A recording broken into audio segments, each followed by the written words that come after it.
Salvatore Adamo, humeur profonde après la perte de sa femme et vie liée à la musique. Bienvenue sur notre chaîne. Abonnez-vous à notre chaîne pour recevoir quotidiennement des vidéos intéressantes célébrant la vie et l'héritage de personnes célèbres. Salvatore Adamo est né le 1er novembre 1943 à Comiso, en Sicile, en Italie. Aîné d'une famille de 7 frères et sœurs, il a connu des premières années difficiles lorsque sa famille a décidé d'émigrer en Belgique pour trouver de meilleures opportunités. En 1947, à l'âge de 4 ans, Adamo s'installe avec ses parents Antonio et Concetta Adamo à Glin, puis Jemappes, une région proche de Mons, où son père trouve du travail comme mineur dans le bassin houiller belge. La vie de migrant n'était pas facile, surtout pour les parents des Adamo. Cependant, la famille a toujours placé l'espoir en Salvatore, espérant qu'il aurait un avenir meilleur. En 1950, à l'âge de 7 ans, Adamo contracte une méningite, une maladie qui le maintient à l'hôpital pendant 1 an. Cette période a mis à l'épreuve la force mentale du garçon, mais a également rendu sa famille plus déterminée à façonner l'avenir de leur fils. Salvatore Adamo, le célèbre chanteur et compositeur belgo-italien, a fait face à une grande douleur dans sa vie lorsque son épouse bien-aimée, Nicole Adamo, est décédée dans un accident de la route. Être témoin du décès soudain de son partenaire a laissé de profondes blessures dans son âme, affectant considérablement la santé mentale et la vie quotidienne de l'artiste autrefois aimé dans le monde entier. La vie de Salvatore Adamo n'est pas seulement associée à des chansons d'amour immortelles, mais aussi à un voyage pour surmonter des pertes douloureuses. Adamo ne chante pas seulement en français, mais connaît également du succès avec des versions de ses chansons en italien, espagnol, allemand et bien d'autres langues. Sa diversité linguistique l'a aidé à étendre son influence à l'échelle mondiale, devenant l'une des chanteurs internationaux les plus titrés du XXe siècle. Dans sa vie personnelle, Salvatore Adamo a trouvé le véritable amour avec Nicole Adamo, la femme qu'il a toujours considérée comme la plus grande source de motivation de sa vie. Nicole et Salvatore se sont mariés au cours des premières années de sa carrière. Son apparition dans la vie de Salvatore lui a non seulement apporté de la joie dans la vie de famille, mais a également été une grande source d'inspiration pour ses compositions d'amour romantique et émotionnel. Nicole est non seulement l'épouse des Adamo mais aussi une fidèle compagne, toujours à ses côtés tout au long des hauts et des bas de sa carrière. Leur vie de famille est toujours remplie de joie et de bonheur, et ils ont de jolis enfants ensemble, créant ainsi une famille chaleureuse et épanouie. Cependant, un jour fatidique, la vie de Salvatore Adamo a complètement changé lorsque Nicole a été confrontée à un terrible accident de la route. Pour Salvatore, assister à la mort subite de sa femme a été un terrible choc psychologique. Nicole est non seulement son épouse et compagne mais aussi son plus grand soutien spirituel. Ce choc a laissé des blessures irréparables dans l'âme de Salvatore Adamo. Après le départ de Nicole, il est tombé dans une grave dépression et il lui a fallu beaucoup de temps pour accepter cette perte. La musique, autrefois sa joie et sa passion, devient désormais une douleur car chaque chanson lui rappelle sa femme décédée. Salvatore Adamo n'apparaît plus aussi souvent sur scène qu'avant. Au lieu de cela, il a choisi de vivre plus tranquillement, en passant plus de temps à se souvenir de Nicole et à prendre soin de sa famille. Ses chansons ultérieures véhiculent une tristesse plus profonde, reflétant clairement la solitude et l'agitation d'un homme qui a perdu sa précieuse partenaire de vie. À 80 ans, Salvatore Adamo est toujours un monument musical respecté, mais il n'est plus aussi actif dans la musique qu'avant. Après la mort de Nicole, il s'est progressivement retiré des projecteurs pour retrouver la paix dans sa vie personnelle. Il a passé de nombreuses années à lutter contre la dépression psychologique et la tristesse laissée par la perte. Cependant, la musique reste sa plus grande source de réconfort. Même s'il n'apparaît pas souvent en public, Adamo compose et sort occasionnellement des albums profondément personnels. Ses chansons ultérieures ne sont pas seulement des ballades d'amour romantique, mais aussi des confessions sincères sur la solitude, la perte et l'espoir.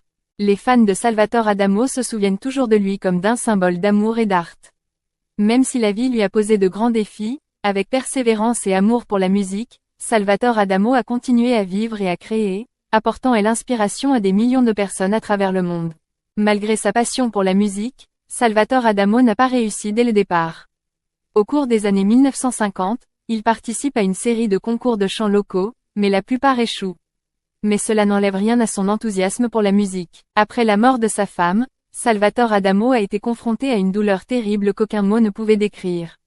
Cette perte a non seulement laissé un vide dans sa vie, mais a également ébranlé toutes les émotions et la créativité artistique qui étaient autrefois le pilier de sa vie. Nicole est non seulement son épouse mais aussi une grande source d'inspiration et une fidèle compagne tout au long de sa carrière pleine de hauts et de bas. Adamo a partagé dans de nombreuses interviews qu'après le départ de Nicole, il avait l'impression d'avoir perdu une partie de lui-même. Être témoin de l'accident sous ses yeux l'a forcé à faire face directement à l'impuissance et à la douleur de ne pas pouvoir protéger la personne qu'il aimait le plus. Cela a laissé de profondes cicatrices dans son âme, des cicatrices qui, avec le temps, n'ont jamais semblé guérir. Après la mort de Nicole, Salvatore Adamo a choisi de vivre une vie plus solitaire. Il s'est retiré de la scène, où il brillait autrefois auprès de millions de fans. Adamo avait besoin de temps pour récupérer mentalement et physiquement, et la musique est désormais devenue un refuge pour lui. Il a dit un jour que la musique n'est pas seulement un travail mais aussi le seul moyen pour lui de trouver l'équilibre et la paix dans la vie. Dans les années qui ont suivi l'incident, les œuvres musicales des Adamo se sont progressivement transformées en chansons pleines de couleurs de réflexion, de solitude et de regret. Au lieu de mélodies joyeuses et romantiques, sa musique est désormais constituée de chansons plus profondes, reflétant la douleur de la perte qu'il a vécue. Il utilise la musique pour libérer des émotions qu'il ne peut exprimer par des mots. Même s'il n'apparaît plus autant en public qu'avant, Salvatore Adamo occupe toujours une place à part dans le cœur des fans. Ses chansons, qu'elles soient anciennes ou nouvelles, donnent aux auditeurs un sentiment d'harmonie sur l'amour, la vie et même la tristesse difficile à nommer.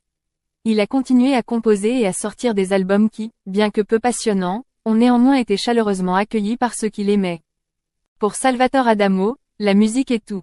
Depuis ses premiers jours en chantant dans la chorale de l'église jusqu'à devenir un artiste à succès avec une série de chansons célèbres, la musique a toujours été sa source de vie et sa plus grande motivation. Lorsque la vie lui apportait des défis et des pertes, la musique devenait un refuge où il pouvait affronter ses émotions sans avoir à les cacher ou à les réprimer. Adamo a un jour partagé que, même si la musique ne peut pas remplacer la présence de Nicole, elle l'aide à surmonter les moments les plus sombres de la vie. Chaque nouvelle chanson qu'il composait après le décès de Nicole était pour lui une façon de renouer avec sa défunte épouse. La musique l'a non seulement aidé à guérir, mais l'a également aidé à transmettre son message d'amour et de résilience à des millions de fans. Dans les chansons ultérieures, les auditeurs peuvent facilement ressentir la profondeur, la tristesse et la fragilité de la voix d'Adamo. Des chansons comme Les filles du bord de mer, La nuit ou Inch'Allah sont non seulement des œuvres musicales célèbres mais aussi des morceaux de sa vie, reflétant à la fois son parcours et ce qu'il a vécu dans sa vie personnelle. Même si Nicole est partie, l'amour que Salvatore Adamo lui porte ne s'est jamais démenti. Dans chaque interview et chanson, Adamo mentionne toujours Nicole avec une profonde nostalgie. Pour lui, Nicole n'est pas seulement sa femme mais aussi la pièce la plus importante de sa vie, la personne qui lui a apporté joie, soutien et inspiration pour la musique. Adamo a dit un jour que son amour et celui de Nicole étaient éternels. Même si elle est partie, il ressent toujours sa présence à chaque instant de sa vie. Il croit que l'amour ne se perd jamais, il change simplement de forme, et elle est toujours à ses côtés dans ses rêves, dans ses souvenirs et dans chaque chanson qu'il compose. Actuellement, Salvatore Adamo mène une vie plus simple et plus calme qu'au sommet de sa carrière. Il a traversé de nombreux hauts et bas, mais conserve toujours son amour pour son métier et continue de créer. Même s'il n'apparaît plus régulièrement sur les grandes scènes, il conserve toujours sa place dans le cœur des fans. Ses petites performances ou apparitions spéciales attiraient toujours l'attention et étaient bien accueillies. À 80 ans, la santé des Adamo n'est plus la même, mais son esprit et son amour pour la musique sont toujours intacts. Il a choisi une vie paisible avec sa famille, passant du temps à écrire de la musique et à se remémorer de beaux souvenirs du passé. Ses chansons restent une source de réconfort et d'inspiration pour de nombreuses personnes, en particulier celles confrontées à une perte de vie. Salvatore Adamo, artiste aux chansons d'amour romantiques et profondes, a vécu une vie pleine de bouleversements et de défis. La perte de sa femme bien-aimée a été l'un des plus grands chocs qu'il ait jamais People ask me like, hey, what level of video I have to be at. The level of video is just committed. And as you create more content, you will get better over time. And a year from now, you'll look back at the first video you ever did and you'll laugh at it. But you'll look back at your process and see how much you've grown at the same time. So the type of content you can create when you're using video is a lot. The truth is there's no shortage of video content to create. So the very first video that I think is one that you should create is community videos. Anything that focuses about your community. We don't sell houses, we sell communities, we sell locations, we sell lifestyles. So positioning wise, any agent, lender, anyone in any type of real